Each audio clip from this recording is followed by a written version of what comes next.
Excelencia Cristiana Televisión, tu canal de conexión con Dios, de intimidad y avivamiento para tu vida. Tú que esperas liberación, sanidad y manifestación de la presencia de Dios, esta es tu plataforma, un canal que transforma cada segundo en revelación, ministrando la palabra de Dios todos los días. Síguenos en nuestras redes. Excelencia Cristiana Televisión.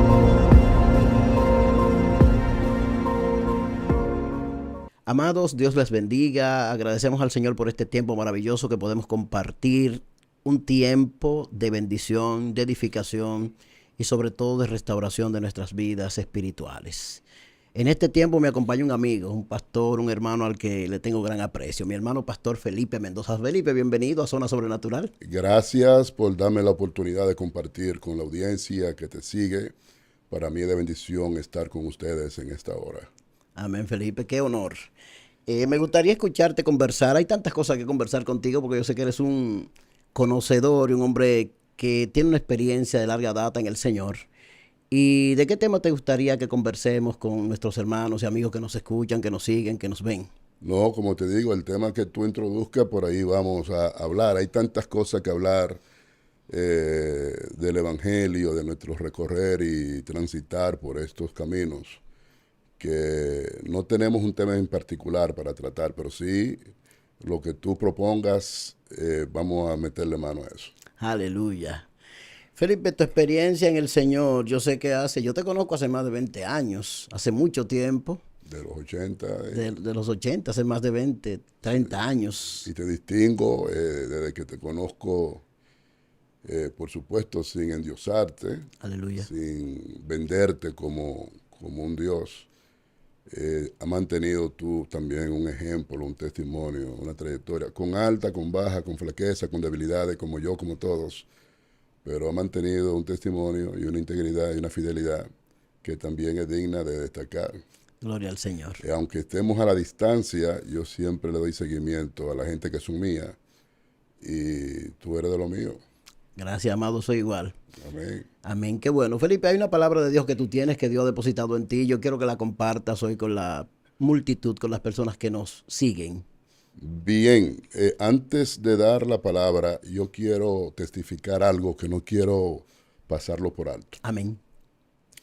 Es algo reciente que ocurrió en mi familia. En septiembre del año pasado, nosotros acostumbramos a estar en día de oración en la familia y de consagración. Y en uno de esos días de consagración, a mi segunda hija, que tiene 24 años, en una experiencia que ella tuvo, se le presentó un león gigante. Wow. Y ella lo vio a los ojos y él la miró fijamente a los ojos y ese león como que se sonrió con ella y fue y le puso una de sus patas sobre el hombro y le dijo: paz, todo está bien, yo estoy bajo control. Aleluya. Se abrazaron el león y ella, y el león se fue. Un león la abrazó. Sí. Y ella va donde mi papi, dime, tuve esta experiencia así, así. Digo yo, escríbela. Y está pendiente a ver qué es lo que viene. Eso fue un día, no sé qué día de la semana. Al otro día, ella amaneció con un dolor en un seno. Wow. Al otro día de la experiencia. Pero el león le dijo: paz, yo estoy en control, todo saldrá bien. Aleluya. En septiembre del año pasado, ella amanece con un dolor en un seno. Comenzamos a movernos Clínicamente con ella. La ocultan del corazón, la ocultan de allí, la ocultan de allá, y a lo último la ocultan en el seno. Y tenía un problema en el seno. Wow. Que el doctor, cuando la vio, se puso la mano en la cabeza. Y por la magnitud de la situación. Y dijo: wow, pero ¿por qué duraron tanto? Imagínate cómo se puso mi esposa, que andaba con ella. Me transmite esa sensación a mí, como me puse yo en la casa. Pero me había olvidado que Dios le había dicho que él estaba bajo control. Pero mi niña lo tenía presente. Y ella lo tomó relax. Quien tuvo la experiencia y tenía la situación lo tenía presente. Ella Gloria lo al tomó Señor. relax, como que no estaba pasando nada fuera de lo común. Y el doctor con una desesperación, ¿por qué duraron tanto? ¿Qué pasa? Se descuidaron, mira. Y le mostraron en una pantalla a mi esposa la magnitud del problema que ella tenía. Aleluya. Que nunca antes había dado señal de que estaba ahí, nada. Vino después que ese león conversó con ella. Dios es grande, Malaquías. Amén. Más grande de lo que nosotros nos imaginamos. Así es. Y la ponemos en manos de médico, hay que operarla. Un especialista aquí, uno por allá, hay que operarla. Ese era el resultado, la voz, la recomendación de todos ellos. Concertamos una de las mejores cirujanas de aquí del país para que la intervenga. Fijamos la fecha. Ella tiene un seguro de donde ella trabaja. El seguro le cubría el 90% de la operación. Pastor, ¿y cuál era el diagnóstico exactamente? Si Ella se puede. tenía, bueno, a ella le extirparon una bola fibroma del tamaño de una semilla de aguacate. Wow, Jehová. Tenemos evidencia. Cuando yo testifico cosas, yo no invento testimonio como se suele ahora. Yo tengo evidencia de todo lo que Dios digo que Dios ha hecho. Amén. Y la van a intervenir.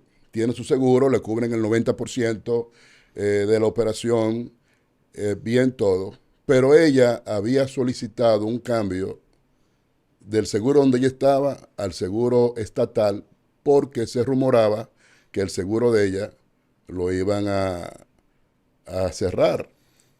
Y eso nunca llegó hasta el día antes de que tenía ya una operación fijada, con un seguro activo que le ha garantizado el 90% del costo de la operación. El día antes de la operación, la llaman que el seguro que ella solicitó hace más de un año del Estado cayó. Al caer ese seguro, le invalida el seguro que le iba a cubrir el 90% de la operación. Terrible situación. Entonces tuvimos nosotros que buscar el dinero porque hay que operarla. Pero la doctora entendía que ahí había un manco, que su dinero estaba en juego y pospuso la operación. Pero ya mi familia tiene vacaciones, mi hija porque la van a intervenir, mi otra hija pidió vacaciones también porque quiere estar con su hermana durante el proceso de la operación y estamos todos en la casa pendientes de eso. Cuando la doctora tumba la operación que no va, con el porciento que nosotros teníamos que buscar para cubrir, completar el costo de la operación, Los pagos de diferencias. ya mi familia, los muchachos, dicen, bueno, como no la van a operar y tenemos tantos días de vacaciones, ellos acordaron irse para Colombia. Yo tengo congregaciones en Colombia, en otros países. Nos vamos para Colombia, porque estamos de vacaciones, Hicieron toda su planificación para salir. no la van a operar, nos vamos para Colombia. Se fueron, las 12 hembras y el varón se fueron a Colombia con el dinero que tenían en la mano y completaron y se fueron a Colombia 2 semanas. A las 2 semanas cuando viene, ella no sintió ningún dolor en Colombia, Gloria a Dios. pero cuando ella llegó aquí, le volvió el dolor. Llamamos a la doctora y yo, hay que operarla con seguro o sin seguro. La doctora dice, ok, no hay problema, deposítenme a mí tanto y la clínica es tanto, porque ella tiene 2 clínicas donde ella interviene, no en otra, y son costosas, tanto. Fijó operación para un miércoles en la mañana. Nosotros requeríamos 260,000 pesos. El dinero que teníamos, ellos lo gastaron en viaje. Y el martes, 2 días antes de la operación, nosotros no teníamos un centavo y estábamos en la iglesia orando para que Dios interviniera. Aleluya. Malaquía, ¿puedes tú creer que el jueves yo pagué 260,000 pesos, honorario de doctora, honorario de clínica, lo que se utilizó aquí, lo que se utilizó allá, y me quedaron 30, 40,000 pesos para lo que se presentara después de la operación? Eso es Dios. Aleluya. Dios es fiel con los que le son fieles. Amén. Dios es el Dios que suple, que abastece, que provee. Dios nunca llega a tiempo, Dios nunca llega tarde, Dios siempre está presente. Amén, amén. Lo sientas o no lo sientas, lo perciba o no. Amén. Crea que Él se esté moviendo o que Él no se está moviendo, Él no está ausente, Él está presente. Amén. Está permitiendo que tú te solidifiques sobre la palabra de vida que tú predicas, que tú enseñas, que tú recibes, para que esa palabra la ponga en práctica y tú puedas crecer en el conocimiento y en la dependencia del Dios Todopoderoso a quien tú le sirves. Amén, amén. En 2 días Dios nos dio, sin deuda, sin nada, más de 280,000 pesos. Aleluya. Mi niña fue intervenida, le extirparon ese tumor. La doctora, cuando lo vio, se puso nerviosa porque era muy grande. Wow. Me mandó a hacerle la prueba de cáncer, le hicimos la prueba de cáncer y fue tan satisfactorio el resultado que todavía había que pagarle 7,000 pesos a la doctora para la última entrevista que tuvieron. Y cuando ella vio el resultado, le dijo a la hija mía, Dios está contigo y con Aleluya. tu familia. No pague los 7,000 pesos que tú debes. Aleluya. Entonces Dios es grande, Dios es poderoso. Y así yo pudiera contarte muchos testimonios que hemos experimentado a lo largo de nuestra vida ministerial, que son para edificación de nuestras almas. Amén, amén. Porque el Dios de la Biblia es el único Dios verdadero. Amén. Él es el Dios sin límite, Aleluya. el Dios todopoderoso. En cualquier circunstancia, Él está presente. Nunca llega tarde, nunca llega a tiempo. Siempre Él está ahí, aún tú creas que no está. Aleluya. Gloria al Señor. Poderoso testimonio, amado. Un testimonio, sí, sencillo, sin mucha bulla, pero es una evidencia palpable del cuidado que Dios tiene sobre aquellos que creemos, dependemos, esperamos, confiamos en Él. Para Dios sumamente sencillo como todo, Sí. pero para mí, wow, tremendo, tremendo. Y así yo te pudiera Edificante. contar en Malaquía muchas experiencias que he tenido. Por eso te dije desde el principio que el tema que tú presentes, por ahí no vamos. Porque yo sé el background que tengo Aleluya. de parte de Dios. Aleluya. Tienes una palabra que Mira, va a Malaquía, continuar y compartiendo. a los hermanos que están compartiendo con nosotros en esta hora, yo quiero invitarle a que vayan conmigo al libro de Mateo, capítulo 26, versículo 36. Ahí hay una experiencia que no puedo pasar por alto, como es la primera vez que estoy con ustedes, de plasmarle esta verdad que gozan estas palabras. Aleluya. Dice Mateo 26, 36 lo siguiente. Entonces llegó Jesús con ellos a un lugar que se llama Getsemaní y dijo a sus discípulos, sentaos aquí entre tanto que voy allí y oro. Y tomando a Pedro y a los dos hijos de Zebedeo, comenzó a entristecerse y a angustiarse en gran manera. Entonces Jesús les dijo, mi alma está muy triste hasta la muerte. Quedaos aquí y velad conmigo.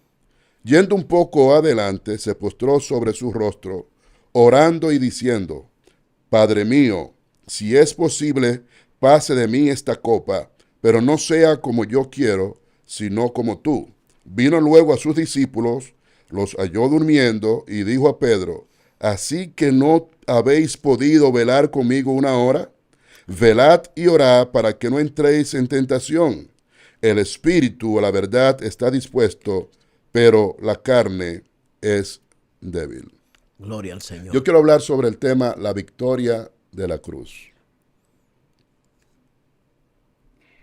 A veces veo personas que toman livianamente el proceso que experimentó Dios para él poder lograr salvar al hombre. Lo toman livianamente. Liviano. No le dan el peso debido que tiene esa hazaña incuantiable que hizo el Señor. Incomparable hazaña. No, una hazaña incuantiable. No tiene valor, no que no valga, pero no tiene precio No hay que el forma de hombre ponerle pueda. precio. No. Mira, lo primero es que desde la eternidad pasada, Dios se determinó en Dios no hay tiempo, pero desde que el hombre peca se introduce el tiempo como un acto de misericordia del Eterno para que el hombre pueda encauzarse conforme al plan del diseño con el cual Él lo introduce aquí en la tierra. Donde Dios mora no hay tiempo, lo que existe es la eternidad. Dios habita la eternidad, no en la eternidad. Dios habita la eternidad. Dios no puede ser contenido. Y llegó un momento en la eternidad que Dios determinó crear.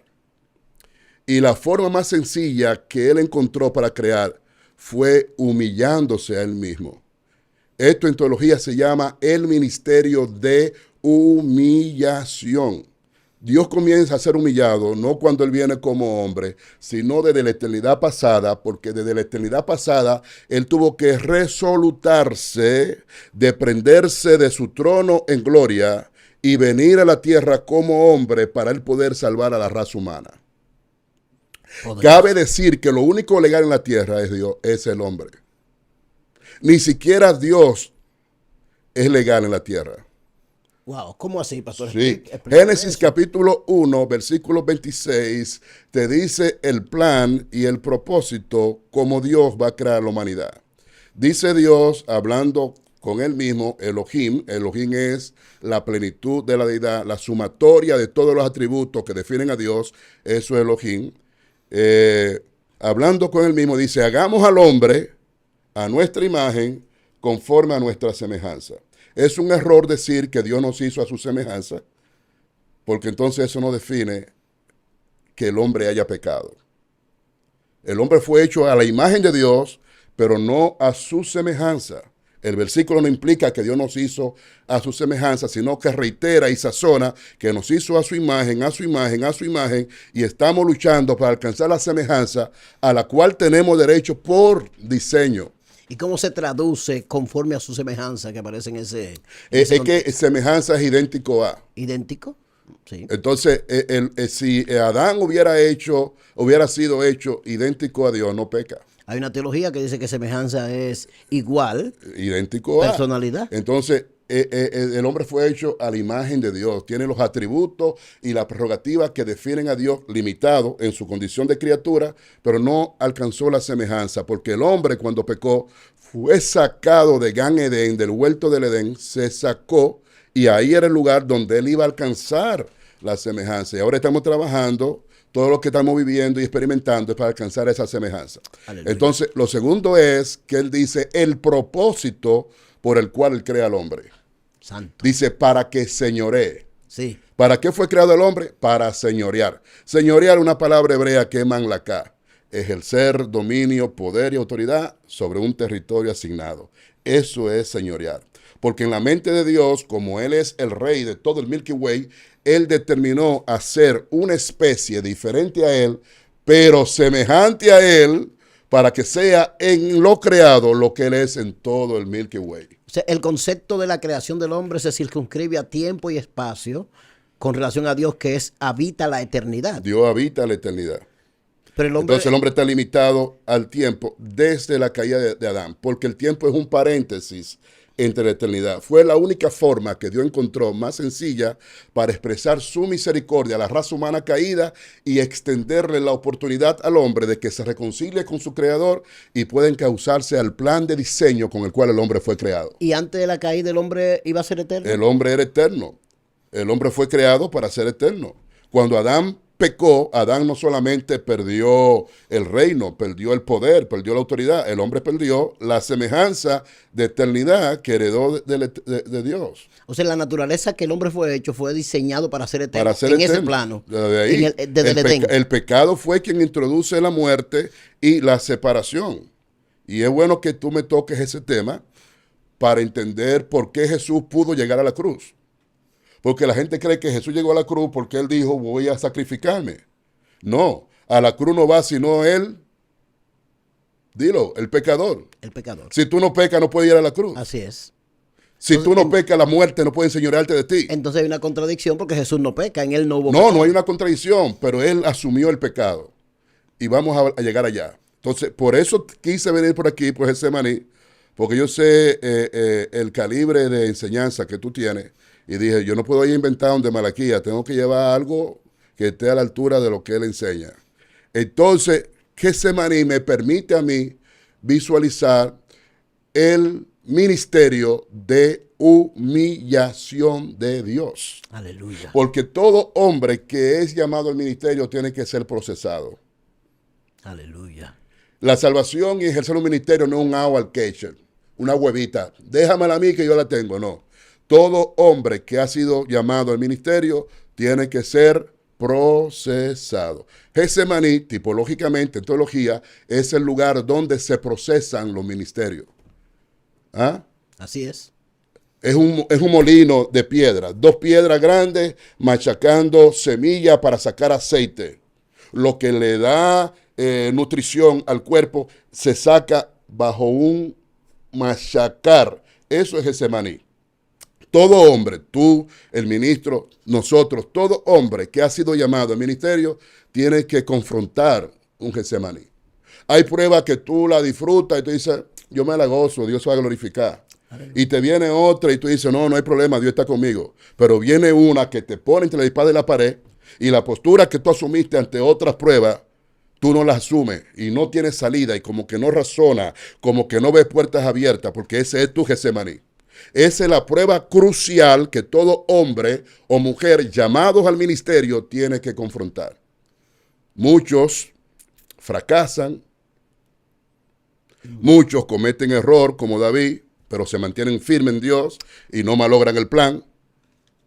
Importante ese concepto, malograr el plan. O sea, ¿cuándo yo sé que estoy malogrando o atentando contra el plan de Dios? Bueno, cuando yo me rindo y me cedo a que el mundo vuelva otra vez a tener control e incidencia sobre mí, ya yo estoy en el camino de malograr el plan. Ahora, cuando venga lo que venga, aún me haga flaquear, aún me haga fallar, y mi determinación es pelear el pleito de parte de Dios, porque yo sé que Él es mi amparo, mi fortaleza. Aleluya. Yo estoy en el plan de mantener activo el plan de Dios en mi vida. Aleluya. Ok, entonces Dios fue procesado como hombre. Dios procesado. Sí, como hombre. La gente cree que el pecado fue, pecó, no, el pecado transformó el plan de Dios. Pero el plan de Dios se supone que debe ser intransformable porque Él es soberano. Sí, pero el problema de Dios es que Dios, en su omnisciencia, Él ve que tú te vas a caer y Él no dice, yo voy a impedir que Él caiga. Wow.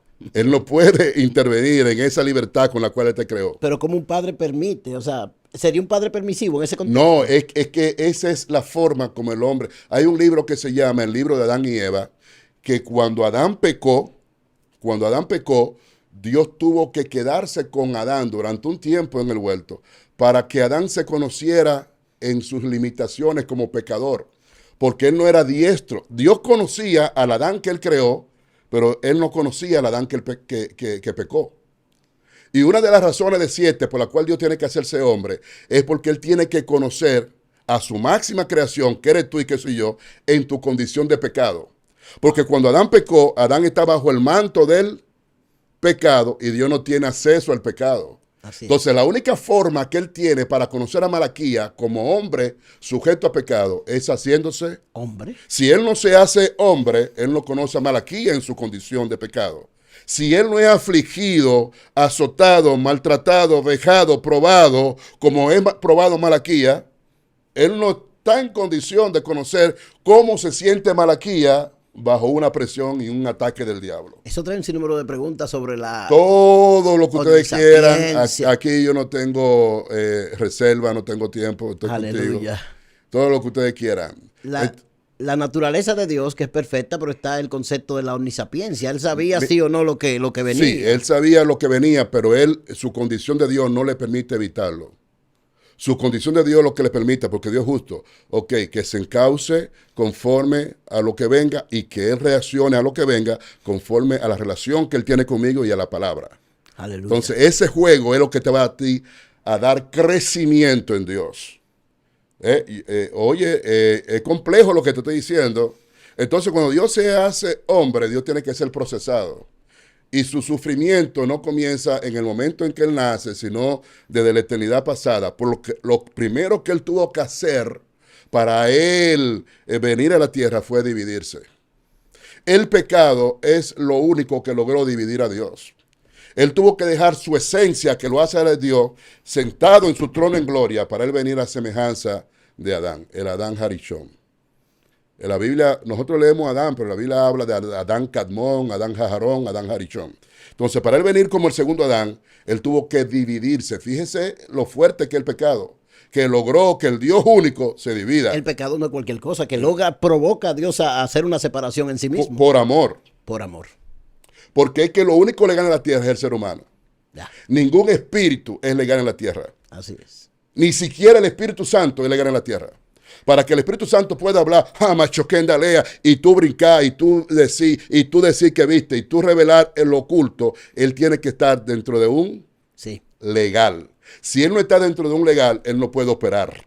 Hay un concepto ahí de la legalidad importantísimo, porque la legalidad, la posesión tiene que estar conceptualizada por la permisividad de quien poseo. Por ejemplo, yo debo permitir, si no es así, estoy contigo en el tema de la legalidad o la ilegalidad. Sí, entonces Dios tiene que hacerse legal y la única forma que él tiene para hacerse legal es hacerse hombre. La encarnación. Es hacerse el segundo Adán. Cuando él se hace el segundo Adán, entonces Satanás, que es experto en hacer que los hombres fallen, ¿qué va a hacer?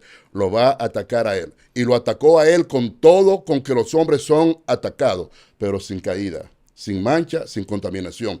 Él mantuvo su integridad, pero él tenía que hacerse pecado. Si él va a ir a la cruz no va el santo, el justo. Él tenía que hacerse pecado. Entonces Jesús se hace pecado de una forma sencilla. Está el pecado original, que tú lo conoces.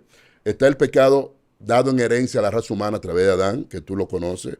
Está el pecado personal, que tú lo conoces, y está el pecado por imputación, que la iglesia lamentablemente no habla de eso. Para traducirlo, del que se te acusa.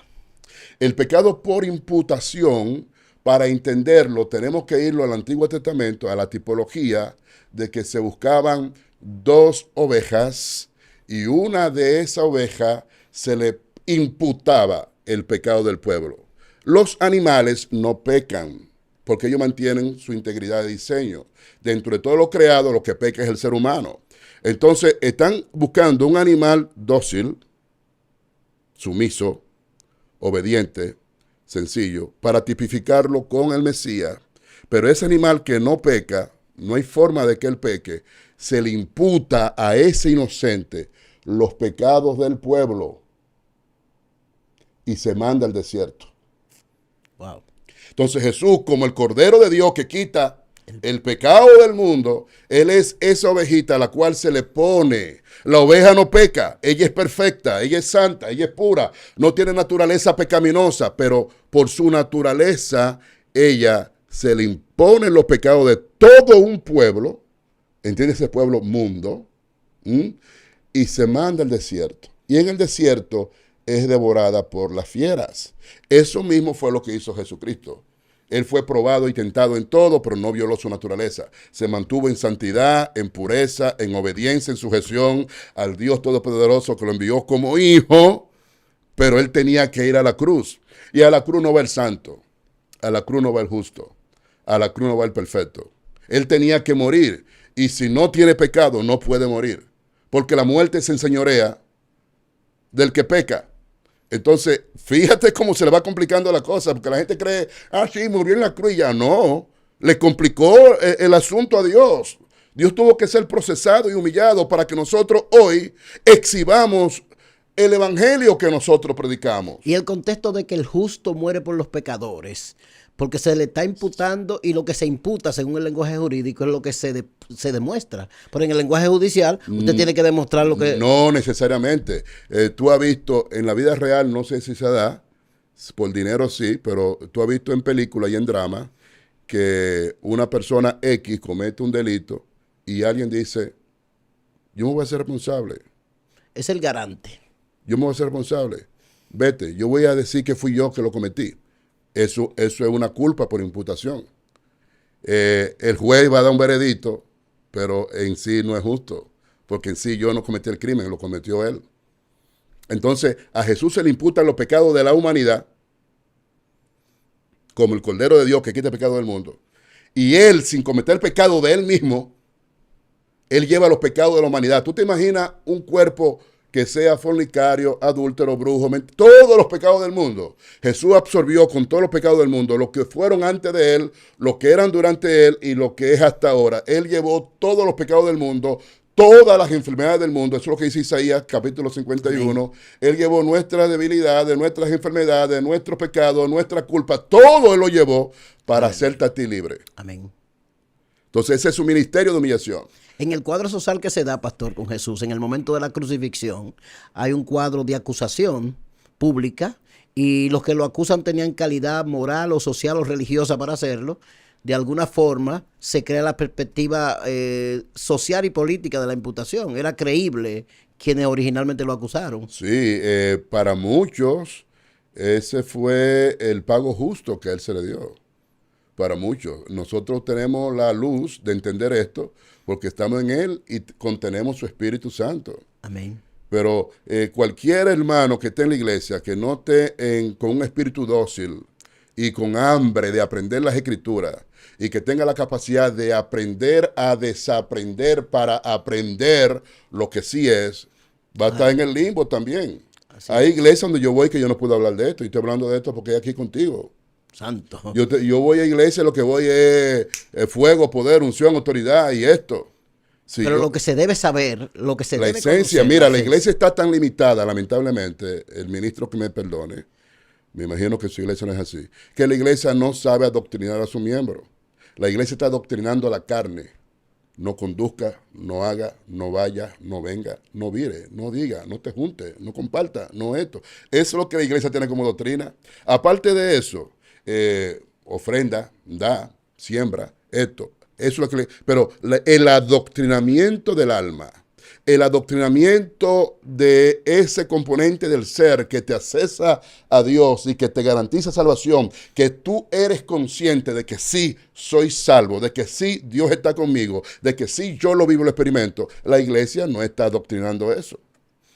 Es poderoso y hasta riesgoso el punto que está tocando, porque está atentando a intereses directos sobre eso que tú dices, y es así. No, es que es así. Por eso yo te digo que tú me ves que yo no estoy en los medios, yo estoy con mis iglesias aquí y fuera del país, y no me estoy juntando porque yo conozco el evangelio que yo estoy viviendo. Pero ahora mismo hay una variante. Y no es que haya otro evangelio. Y no, es que hay una variante, una modalidad de personas que se aprenden un versículo bíblico y ya se enganchan a pastor, ya quieren ser evangelistas, ya quieren ser profetas, ya quieren ser apóstoles y no conocen el A, E, I, O, U de lo que es el evangelio de salvación. Entonces, si un ciego dirige, sí, ¿tú te imaginas? A otro ciego. Entonces, ese es el problema que estamos viviendo. Entonces, Getsemaní me permite ver esto. Número uno, todo ministerio que venga de parte de Dios tiene que ser procesado. Aleluya. Va a llegar un momento que tú vas a coger los mangos bajitos, va a llegar un momento que todo te va a salir bien, va a llegar un momento que te van a dar una ofrenda, pero va a llegar un momento que tú tendrás que pasar un crisol. Santo es el Señor. Y que la postura que tú asumías ante otra dificultad de pruebas, problemas y tentaciones, tú no vas a tener salida, no vas a tener ánimo. Porque ese es tu Getsemaní. Wow. Entonces Jesús pasó un Getsemaní. Dice, tan fuerte fue este Getsemaní que Jesús, que nos dio ejemplo, Jesús oraba desde que el sol salía, desde que el sol se ponía hasta que salía. El sol se ocultaba, él comenzaba a orar hasta que el sol saliera. Ese era el ritmo de oración de Jesucristo.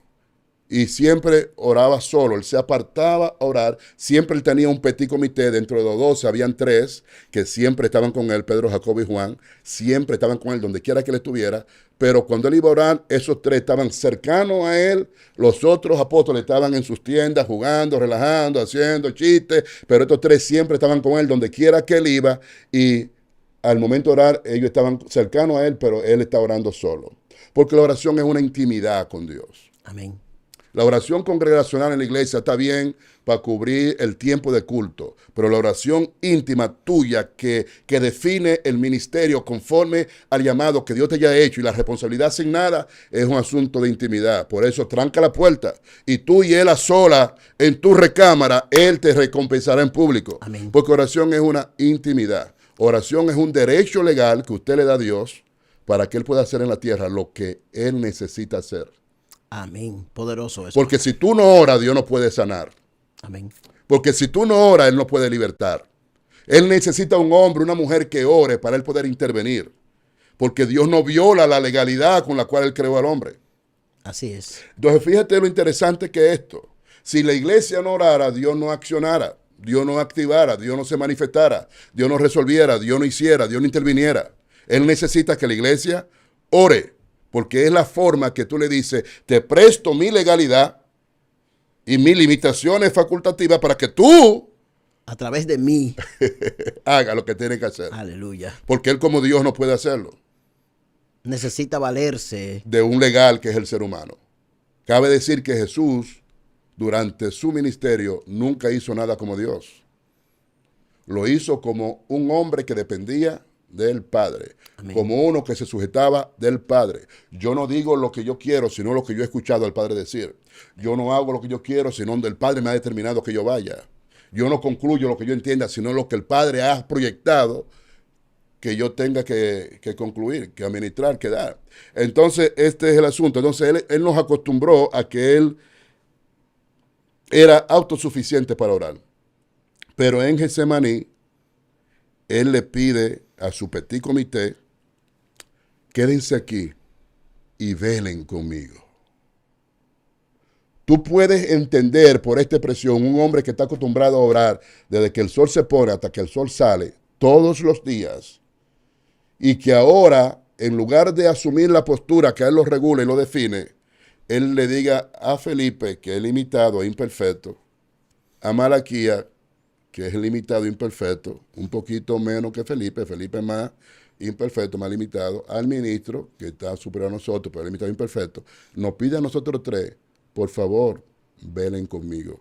Imagínate el nivel de desesperación que tenía Jesús en ese momento. Y el Espíritu Santo no fue que se fue, estaba ahí. Pero es el momento crucial en el cual tú tienes que poner en práctica toda la formación y capacidades con la cual tú has sido cimentado, porque eso es lo que va a darte la victoria o el fracaso de la hazaña que tú vas a enfrentar. Entonces estaba tan desesperado que él dice, quédense aquí y velen conmigo. Aleluya. Yendo, se entristeció, dice la Biblia, y se angustió en gran manera. Otra versión dice que se entristeció y se angustió hasta lo sumo. El grado mayor de angustia y desesperación que pudo haber experimentado él como hombre, él lo experimentó en Getsemaní. Porque esa es la prueba. No que lo escupieran, no que le arrancaran los vellos de la barba, no que lo azotaran, no que lo crucificaran. La prueba mayor, la victoria de la cruz salió de que él pasara esta prueba. Si Jesús no pasaba esta prueba, entonces la cruz iba a ser un fracaso. El Getsemaní, esa oración es determinante para lo que luego pasa en la cruz. Si no pasa Getsemaní, no hay victoria en la cruz. Aleluya. Por eso este drama, ayúdame a orar, vela conmigo. Se entristeció, estoy angustiado hasta lo sumo. Entonces Jesús le dijo, mi alma está muy triste hasta la muerte. Quédense aquí y velen conmigo. Yendo un poco adelante, se postró sobre su rostro, orando y diciendo, Padre mío, si es posible, pase de mí esta copa. Esa es la petición que él, como hombre, le está haciendo al Padre. Pero conforme al fundamento que él tiene, doctrinal, y conforme a su origen, porque Jesús era judío. La Biblia es un libro judío, escrito por judíos, con mentalidad judía, con pensamiento judío, con cultura judía. Usos y costumbres judíos. Todo judío. Así es. Eso era judío. Entonces, en la costumbre judía, tú que eres mi papá, porque tú eres mi papá, el hijo no puede contradecir al papá en nada. En la cultura judía. Si el papá dice, eso es blanco, El hijo no puede decir, papi, no, es verde. No. Es lo que diga papá. Si el papá dijo es blanco, bueno, yo lo veo verde, pero papi dijo que es blanco y es blanco. Entonces Jesús le dice al Padre, para entender esto tiene que irse al pensamiento judío, le dice al Padre, Padre mío, si es posible que pase esta copa. Pero como ese era el plan, el propósito, la agenda del Padre, él reflexiona y dice, pero que no se haga como yo quiero, sino como tú. Lo que yo tengo que vivir me está asustando, me está desesperando, me está angustiando. No me gustaría sufrirlo, vivirlo. Pero si tú lo determinaste como padre, que no, yo no quiero llevarte la contraria. Aleluya. Yo quiero que se haga lo que tú quieras. Te estoy diciendo cuál es mi condición como hombre, porque estoy en los días de mi carne, dice Hebreo, y Cristo en los días de su carne, como no podía buscar refugio en otro, buscó refugio Aleluya. En el Padre. Pastor Felipe, yo quisiera que usted nos traiga una palabra final para nuestros hermanos y amigos que nos escuchan. Este tema hay que continuarlo. Esta es la primera parte. Bueno. Así que yo quisiera que cierres con una palabra para nosotros. Yo voy a cerrar con esta palabra. ¿Cuál es el crisol que Jesús quería evitar en Getsemaní? ¿Cuál es esa copa amarga que Él no quiere evitar y que tentó, si se me permite el término, al Padre al decirle, quítame esta copa? Pero que no se haga como yo quiero, sino como tú. Era que en Getsemaní Jesús tenía que llevar los pecados de la humanidad. Aleluya. Getsemaní era el lugar reservado para Él absorber los pecados de la humanidad y las enfermedades de la humanidad. Pero Jesús se llenaba la boca diciendo que el Padre y Él eran, que Él iba donde el Padre quería, que Él decía lo que el Padre había dicho, y siempre le habló de la unidad con el Padre, de que el Padre eran uno, y eso era verdad. ¿Cuál es su desesperación? Su desesperación no es que Él quiere malograr que el hombre sea salvo. Su desesperación es que Él sabe, como Él es la deidad hecha hombre, Él es el verbo hecho hombre, Él es la imagen visible del Dios invisible. Él sabía que en ese momento en que Él se hiciera pecado, el Padre y el Espíritu Santo, que son uno con Él, ¿qué iban a recibir? El peso del pecado. Aleluya. Mire hasta dónde llega la humillación. Aleluya. Y la consecuencia del pecado. Que aun cuando Jesús asume el pecado de la humanidad, el Padre, la deidad, la santidad, la pureza, la verdad, sintió el peso del pecado. Es como que yo agarre este cable 220 y lo pele y lo agarre, pero agarro al varón y lo agarro a él. ¿Quiénes van a sentir el fuetazo? Los tres, aunque él se suelte de una vez. Pero ya él sintió el fuetazo, porque hasta aquí, él y yo, nosotros tres éramos, ¿qué? Uno. Yo agarré el cable con 220. Yo transmito esa energía y él la recibe, aunque lo suelten. Por eso fue que Dios lo dejó solo y lo se separó. Porque él se hizo pecado. Oiga el poder que tiene el pecado que dividió a Dios. Wow. Lo dividió en la eternidad e hizo que se separara aquí en el tiempo. Y esa era la copa amarga que Jesús quería evitar.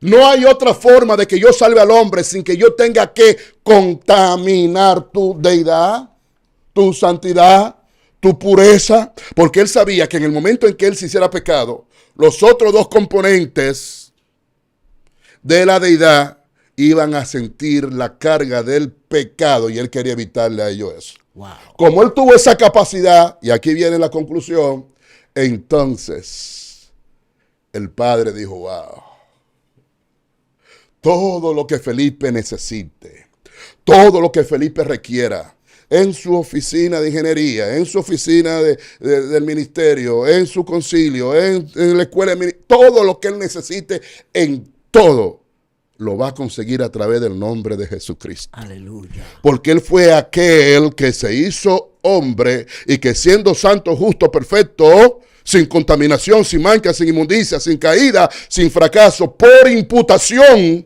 Él absorbió los pecados míos para hacerme libre. Lo que yo como padre nunca iba a hacer porque mi naturaleza me lo impide. Lo que el Espíritu Santo nunca iba a hacer porque su naturaleza se lo impide. Él lo hizo como hombre. Aleluya. Por amor a los hombres. Gloria al Señor. Valoremos el evangelio que Dios nos ha permitido vivir.